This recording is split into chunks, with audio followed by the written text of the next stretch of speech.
parciális differenciál egyenletek a harmadik fejezet. A parciális differenciál egyenletekhez a közönséges differenciál egyenleteket kell ismerni. Ahhoz, hogy ezt a hallgatók megtanulják újra, ha elfelejtették, vagy akik máshonnan jöttek, és esetleg nem mindent tanultak, amit itt kell, a 3.1-es fejezetben található egy link a jegyzetben, ha valaki arra rákattint, vagy azt begépeli a keresőbe, akkor megtalálja az általam írt jegyzetnek az elérését, amelyikben átismételjük a parciális differenciál, a közönséges differenciál egyenletek és a Fourier sorokkal kapcsolatos szükséges ismereteket. Tehát ennek a fejezetnek a megértéséhez szükség van egyrészt a közönséges differenciál egyenletekről tanultakra, és a Fourier sorokkal kapcsolatban tanultakra.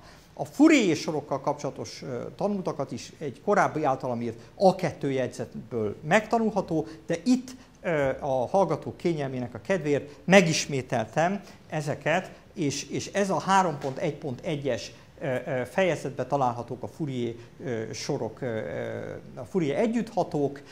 Itt ugye nem a mínusz pi plusz pi intervallumon értelmezett függvényeket nézzük, hanem a tiszta színuszos sorfejtését vesszük a valami 0p intervallumon értelmezett függvényeknek.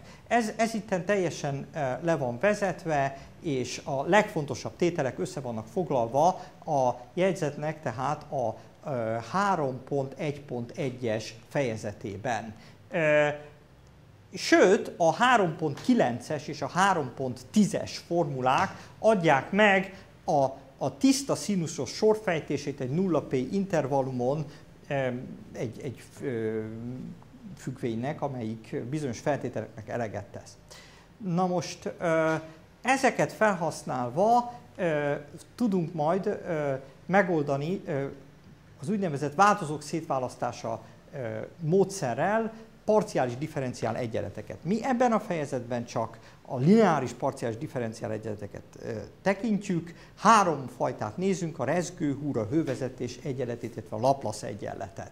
A három közül a rezgőhúrt vettem előre, mert a rezgőhúrnak az egyenletét, amit a 3.1-es ábra, illetve a 3.11-es formula mutat, a rezgőhúr egyenletét le is fogjuk tudni vezetni fizikai törvényekből, csak ezt az egyet vezetjük le, mégpedig azért, mert ennek a levezetése a legegyszerűbb, és ez a levezetés tulajdonképpen a 3.2-es ábrára támaszkodik.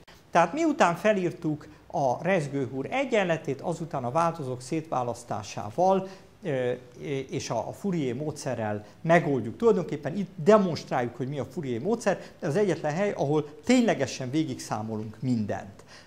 Ezek után egy másik fajta megoldási módszert is tanulunk, amely nem ad egy explicit képletet, de mégis bizonyos esetekben nagyon jó használható. Például ott is használható az a másik fajta megoldási módszer, ahol a végtelen hosszú húrokban való hullámterjedést vizsgáljuk. Ez a 3.2.3 fejezet. Ennek különösen érdekes eredménye például a 3.6-os ábrán látszik, ahol azt tanulmányozzuk, hogy három ujjunkkal lefogunk egy húrt, amelyik végtelen hosszú húr, a mínusz végtelentől a mínusz a-ig az x tengelyen van, mínusz a-tól megy a b pontig, aztán b-től az a-ig, aztán utána megint az x tengelyen folytatja a végtelenig. Lefogjuk így módon a húrt, és egyszer csak elengedjük. És ezek után a 3.7-es ábrán láthatjuk, hogy különböző időpillanatokban hogy fog ez a húr terjedni. Azt tapasztaljuk, hogy eredetileg ez egy háromszög volt, amelynek a hossza a mi jelölésünkkel érve 2 kis a, és ez a háromszög úgy fog kimenni, hogy mind a két végtelenben, hogy 2 darab ugyanolyan alapú, de fele olyan magasságú háromszöggé válik, és ezek szépen egyenletesen utaznak ki a végtelenbe. Egy másik érdekes példa a 3.8-as ábrán látható, amikor az x-tengelyen fekvő húrra alulról rávágunk egy kalapáccsal. És a húrnak az alakja a kezdetben, a 0, t=0 időpillanatban nagyon egyszerű, mert maga az x-tengely, amikor rávágunk egy kalapáccsal, akkor ennek a hatását a differenciál egyenlet megoldási módszeréből tudjuk kiszámolni. A következő gondolat a hővezetés egyenlete, tényleg a megoldása, ez a 3.9-es ábrán látható, hogy van nekünk két hatalmas tartályunk, amelyben 0 fokos víz van, ez a két hatalmas tartály vékony rúddal van összekötve, a rúd különböző pontjaiban a kezdetben különböző hőmérsékletű ez a rúd, ezt egy fx függvénnyel írjuk le, ahol x mutatja, hogy az x helyen mennyi, az fx mutatja, hogy az x helyen mennyi a hőmérséklet a t egyenlő 0 időben. És aztán arra vagyunk kíváncsiak, hogy t egyenlő 0-ban ezt elindítjuk, és akkor a hővezetés egyenlete ugye az mutatja meg, hogy hogyan, az írja le, hogy hogyan alakul a rúdnak a hőmérséklete t idő múlva. Továbbá az is talán érdekes, hogy egy táblázatot is megadunk arra a 74. oldal tetején, hogy különböző anyagok esetén ez a hővezetési együttható, amelyik ugye a 3.23-as képletben megjelenő hővezetési együttható, különböző anyagok esetén mennyivel is egyenlő.